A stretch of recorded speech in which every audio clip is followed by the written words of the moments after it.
datang di podcast Apresiasi Karya Sastra, tempat kita berbagi makna dan rasa di balik karya sastra Indonesia. Saya, Catherine, sebagai host yang akan menemani kalian dalam perbincangan yang penuh kehangatan hari ini. Karya yang akan kita bahas adalah novel karya Eka Kurniawan berjudul Cantik Itu Luka. Bersama saya telah hadir Kakak Arce sebagai apresiator kita, seorang penikmat sastra yang akan berbagi pandangan dan apresiasinya tentang novel ini. Halo Kakak Arce, apa kabar? Halo Kakak Catherine, selamat sore, puji Tuhan kabarnya baik Kakak Catherine. Oke Kakak, kita langsung saja ya Kakak, kita mulai dari yang pertama nih. Apa kesan pertama Kakak saat membaca novel Cantik Itu Luka? Oke, terima kasih atas pertanyaannya Kakak Catherine. Jadi kesan pertama saya saat membaca novel Cantik Itu Luka, saya sangat senang. Yang kedua, saya sangat senang. Terus yang kedua itu, saya semakin penasaran dengan karya-karya sastra Kakak Catherine, terutama dalam novel Cantik Itu Luka, karena dengan ceritanya yang sangat tersirat, dia punya maknanya Kakak Catherine. Wow, jadi Eka Kurniawan ini menulis karya sastranya itu tidak langsung dipahami ya Kakak, tapi ada makna tersirat atau makna tersembunyi di balik karya-karyanya. Iya Kakak Catherine, mungkin itu cara penulis untuk menarik perhatian peminatnya juga ya Kakak Catherine. Dan juga saya rasa ini cara yang paling unik dari si penulis, bagaimana dia memberi tantangan terhadap apresiator untuk lebih mendalami lagi dia punya karya. Begitu, Kak. Oke, terima kasih Kakak ya. Mungkin Kakak juga bisa ceritakan sedikit sinopsis dari novel Cantik Itu Luka. Mungkin para penonton juga belum membaca karyanya dan Kakak bisa jelaskan sedikit dia punya sinopsis. Baik, novel Cantik Itu Luka karya Eka Kurniawan yang diterbitkan pada tahun 2002 dengan ketebalan halaman 505, terdiri dari 18 bab. Novel ini menceritakan tentang Dewi Ayu sebagai tokoh utama dengan kehidupannya sebagai seorang pelacur. Jadi novel ini, Dewi Ayu memiliki 4 anak gadis. Yang pertama namanya Alamanda, yang kedua Adinda, yang ketiga Maya Dewi, dan yang keempat si bungsu itu namanya Cantik. Namun Kakak Catherine, ada yang berbeda dari keempat anaknya Dewi Ayu ini. Kenapa berbeda? Karena keempatnya ini berbeda dengan keempatnya ini sama-sama anaknya Dewi Ayu, tapi yang keempat si bungsu dia memiliki buruk rupa Kakak Catherine. Walaupun namanya cantik, namun sayang namanya itu tidak secantik wajahnya. Nah begitu Kakak Catherine. Dan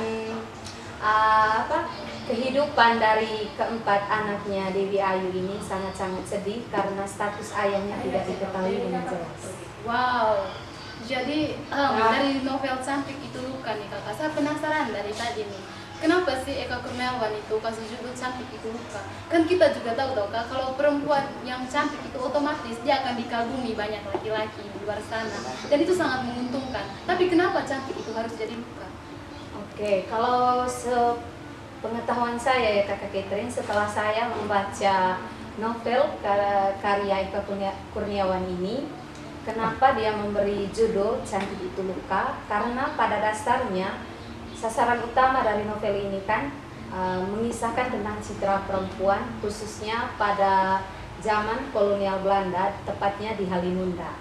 Nah, dulu itu Kakak Catherine, perempuan hanya dijadikan objek, khususnya di mata laki-laki. Dan yang lebih menyakitkan adalah di mana siapa yang berkuasa dia yang bertahan hidup, khususnya di kaum Adam Kakak Catherine. Dan perempuan pada saat itu statusnya itu sangat rendah di tengah masyarakat, karena keputusan itu selalu berada di tangan laki-laki. Dan juga ketika perempuan melakukan pemberontakan, maka dia akan mendapatkan hukuman atau siksaan yang tidak wajar, begitu Kakak Catherine. Wow, luar biasa ya Kakak. Tadi setelah saya mendengar itu kan kisah pada zaman Belanda dulu. Jadi saya mau tanya Kakak, ini novel ini itu berangkat dari kisah nyata atau bagaimana? Eh, Kalau dilihat-lihat Kakak Catherine, itu novel betul-betul berangkat dari kisah nyata. Kenapa saya katakan demikian? Karena novel ini bukan hanya menceritakan kisah romansa atau karya-karya pada novel lainnya atau Kakak Catherine. Dia juga menceritakan tentang sejarah Indonesia pada zaman kolonial Belanda dulu, tepatnya di Halimunda Kakak Catherine. Jadi dari situ kita tahu bagaimana kehidupan zaman dulu begitu sangat-sangat dikekang, khususnya bagi kaum perempuan. Dan kehidupan perempuan sangat dulu itu ketika dia memiliki paras yang cantik, maka dia akan bertahan hidup Kakak Catherine. Dan bertahan hidupnya dia ini bukan karena dia pintar, bukan, karena dia mengandalkan kecantikannya itu, dan kecantikannya itu dijadikan jadikan ruang untuk laki-laki sebagai kesenangan. Wow. Ketika kakak membaca itu cerita ini, apakah itu relevan dengan kita punya kehidupan yang zaman sekarang ini? Aduh, terima kasih Kak Fitri. Ini pertanyaan yang sangat luar biasa ya dari host kita kali ini. Jadi relevannya dengan zaman sekarang ya Kakak Catherine itu sangat-sangat menonjol, apalagi berkaitan dengan budaya, dimana sekarang kan masih ada ya Kakak Catherine terapiannya budaya patriarki, khususnya kita di NTT itu budaya patriarki masih ada Kakak Catherine. Dan ketika kita flashback ke novel Cantik Itu Luka, tepatnya pada masa kolonial Belanda dulu itu tidak ada bedanya dengan zaman sekarang, cuma caranya saja yang berbeda. Dimana dulu itu seringkali pemerkosaan dilakukan begitu Kakak Catherine. Jadi derajat perempuan itu sangat rendah di tengah masyarakat karena mereka semata-mata hanya dijadikan tempat pulang bagi laki-laki yang lagi sedih begitu, dan mereka akan mencari kesenangan itu di rumah-rumah pelacuran. Dan yang sadisnya Kakak Catherine, sampai dulu itu ada rumah untuk pelacuran, dan rumahnya itu dipimpin oleh Mama Kalong namanya Kakak Catherine. Dan yang sampai sekarang mungkin Kakak Catherine juga sering dengar kalau masih ada perempuan-perempuan yang rela menjual harga dirinya untuk mempertahankan hidupnya Kakak Catherine. Wow, kisah yang sangat luar biasa ya kakak. Untuk saya pengen kaitkan ini cerita dengan budaya nih kakak. Saya mau tanya nih, kakak kan sudah pakai kain adat orang Manggarai. Iya Kakak Catherine. Oke kakak Arce, saya mau tanya nih, kakak kan sudah pakai pakaian adat Manggarai ya kakak. Saya ingin tanya terkait dengan kakak punya budaya nih, apakah ada kaitannya dengan ini novel? Mungkin di kakak punya budaya juga, budaya patriarki terhadap perempuan ini masih sangat melekat. Mungkin bisa dijelaskan kepada terima kasih Kakak Catherine ya. Saya juga tadi pakai ini pakaian Kakak Catherine bukan secara sengaja, memang karena maunya begitu ya Kakak Catherine, sekalian mau menampilkan budaya begitu. Jadi budaya patriarki yang sangat melekat di kami punya budaya khususnya ya Kakak Catherine di Manggarai itu sangat melekat karena sekarang yang saya lihat dan yang pokoknya dari yang saya pandang ya Kakak Catherine, tidak tahu bagi teman-teman dan masyarakat Manggarai pada umumnya, budaya patriarki itu sangat melekat karena keputusan yang utama dan terbesar masih di tangan laki-laki. Memang suara perempuan didengar, tapi itu tidak semua Kakak Catherine, dan bahkan mereka jarang didengarkan dia punya suara. Apalagi kalau kita lihat di acara-acara adat begitu Kakak Catherine, yang selalu hadir dan duduk di depan itu, yang kita lihat pasti hanya kaum laki-laki yang tua-tua begitu Kakak Catherine. Jarang sekali kita lihat ada kaum perempuan, dan posisinya mereka itu hanya ada di dapur saja. Begitu Kakak Catherine. Wow, ya ya kakak, ternyata di Manggarai juga masih melekat ya budaya-budaya yang seperti itu.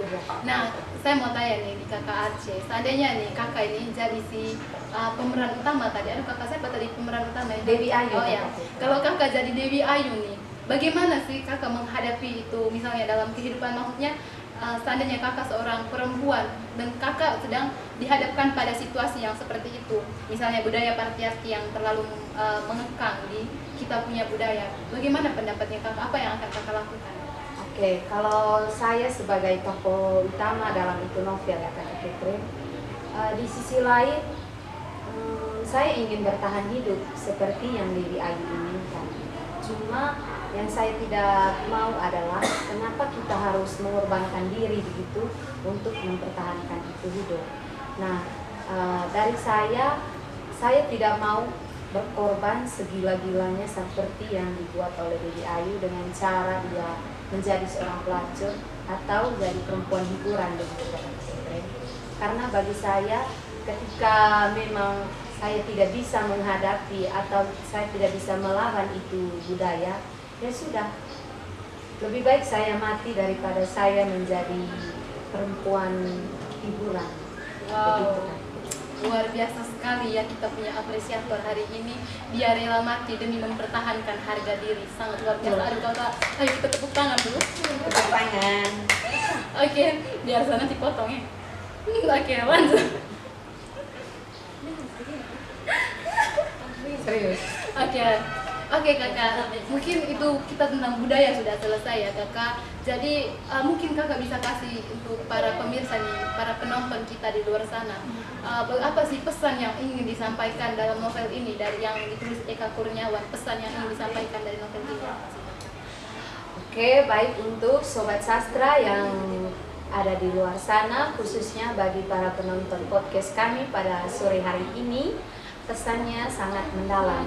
Yang pertama, cintai dirimu dan kamu boleh berkorban, tapi jangan mengorbankan diri. Karena cantik itu ada di mata orang yang tepat ya. Tidak harus mengorbankan diri, apalagi sampai kita menjadi wanita hiburan, jadi pelacur ya. Itu untuk kaum hawanya. Sedangkan untuk semua, khususnya bagi saudara-saudara saya, bagi para kaum Adam, tolong hargai kaum perempuan dan cintai mereka seperti engkau mencintai ibumu sendiri.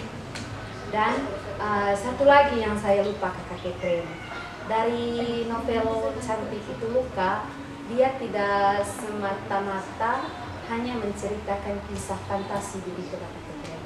Ada sejarahnya juga di situ. Jadi kita tidak harus mempelajari teori-teori tentang sejarah zaman dulu, tetapi dengan membaca salah satu karya sastra, tepatnya Cantik Itu Luka karya Eka Kurniawan, kita secara langsung mempelajari sejarah Indonesia pada zaman kolonial Belanda.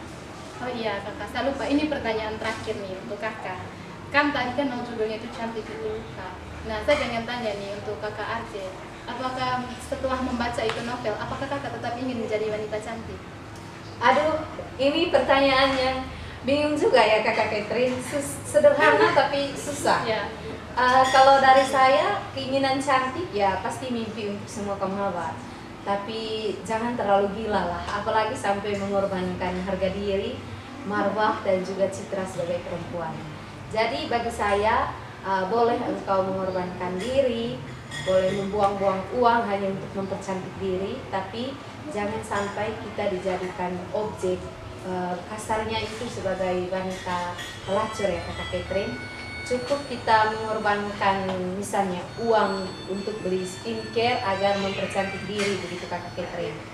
Terus tidak harus Oke kakak, terima kasih sudah membagikan ceritanya yang begitu luar biasa dari novel Cantik Itu Luka ini. Oke kakak, sekarang selanjutnya itu mungkin kakak bisa bagaimana cara kakak untuk menarik para pemirsa atau para penonton yang ada di luar sana supaya mereka mau membaca karya sastra khususnya novel Cantik Itu Luka.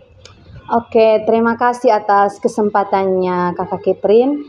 Kali ini saya ingin mengajak sobat-sobat sastra khususnya ya, mari kita sama-sama untuk mengapresiasi karya sastra, baik itu novel, cerpen, puisi, drama, dan lain sebagainya. Nah, untuk menjadi sasaran utama saya kali ini adalah kita bersama-sama mengapresiasi novel, khususnya Cantik Itu Luka karya Eka Kurniawan. Karena teman-teman, kita juga tanpa harus memiliki teman untuk bercerita.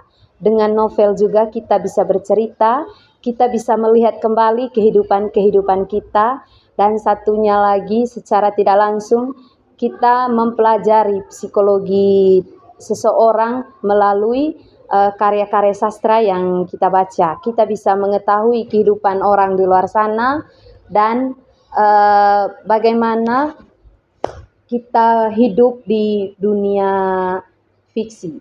Terima kasih teman-teman. Oke, terima kasih atas apresiasinya ya Kakak Arce yang sangat luar biasa menceritakan tentang novel Cantik Itu Luka. Ini mungkin saya bisa ambil kesimpulan sedikit ya Kakak, bahwa menjadi cantik itu tidak harus mengorbankan diri ya Kak. Betul sekali. Cantiklah untuk diri sendiri, jangan untuk orang lain. Dan kita sebagai perempuan harus bisa menjaga harga diri kita, jangan mau dijadikan objek oleh para lelaki buaya darat di sana. Dan Betul sekali Kakak Catherine. iya ya, aduh Kakak Esa juga sangat-sangat jengkel sekali mendengar ceritanya. Mungkin kita juga sebagai pendengar juga merasa apa ya Kakak, tergugah apa ya, ceritanya itu bikin kita jadi emosi juga ya Kakak. Betul sekali. Ternyata laki-laki itu sangat jahat ya. Asli, Terima kasih Catherine. banyak Kakak Arce. Sama-sama.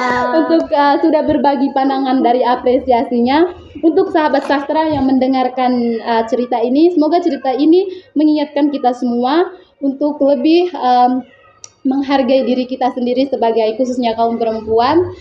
Jagalah diri kita, cantiklah untuk diri sendiri, dan semoga kisah ini menginspirasi untuk kita semua. Saya Catherine pamit undur diri. Sampai jumpa di episode berikutnya dari Apresiasi Sastra. Terima kasih. Dah.